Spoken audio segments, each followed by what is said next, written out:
સહજાનંદ સ્વામી મહારાજની જય. નારી રત્ન વડોદરાના ધીરજબહેન તથા ઈચ્છાબહેન. જેને જેનો આશરો તેને તેની લાજ. આ ઉક્તિ મુજબના પરચાઓ સ્વામિનારાયણ સંપ્રદાયમાં અનેક છે. પોતાના ભક્તોના ધન, શીલ, પ્રતિષ્ઠાના મહારાજ અનેક રૂપે હામી બનેલા છે. સ્ત્રી ભક્તોને મલિન પુરુષોના સ્પર્શથી પણ દૂર રાખ્યા છે અને મકાન, મહોલ્લા, વન, નદી માં દરેક સ્થળે મહારાજે રક્ષા કરી છે. આવો જ એક આપણે પ્રસંગ સાંભળીએ ધીરજબહેન અને ઈચ્છાબહેનનો.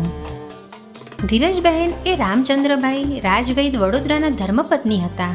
પરિવારમાં સત્સંગ થયો ત્યારથી જ શ્રીજી મહારાજની અનન્ય કૃપા વર્ષામાં પરિવાર સ્નાન કરતો આવ્યો હતો. ધીરજબહેનના નાના બહેન ઈચ્છાબહેનનું લગ્ન પણ તેમના દિયર એટલે કે રામચંદ્રભાઈના નાના ભાઈ સાથે થયા હતા. બંને બહેનો સત્સંગમાં અને તીર્થયાત્રામાં હંમેશા સાથે જ જતા.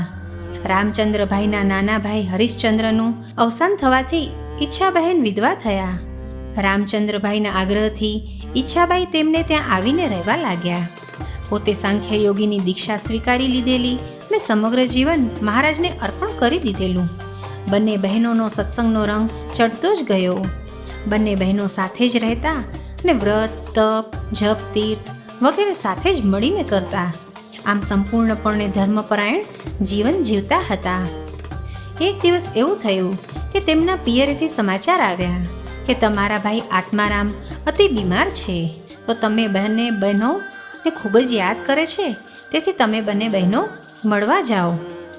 બંને બહેનો તો ભાઈને મળવા વહેલાસર બોરસદ આવી જાઓ.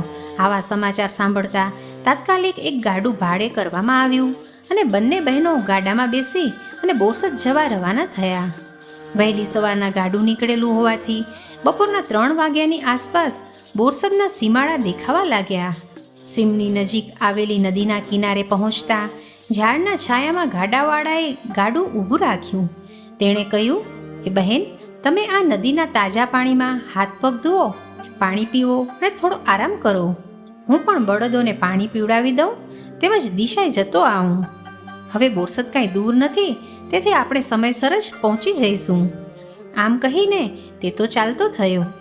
તેવામાં મુકુંદરાય નામનો વડોદરા રાજ્યનો એક અધિકારી પોતાના સિપાઈ સાથે ત્યાંથી દૂરથી આ બંને બહેનોને ભાળી ગયો.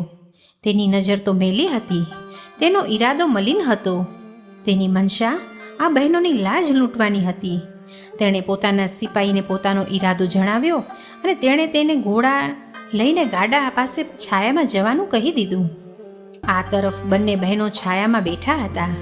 તેમણે જોયું કે સામેથી એક માણસ વસ્ત્રો ઉતારી અને નદીમાં નહાવા માટે પડ્યો અને પોતાના તરફ સરકતો આવતો હતો. બંને બહેનો મલિન વિચાર સમજી ગયા. બંને બહેનો ભય પામી ગયા. ભાગી શકાય તેવી તો શક્યતા ન હતી. તેમને ખાતરી હતી કે ભાગવામાં તેઓ સફળ નહીં થાય.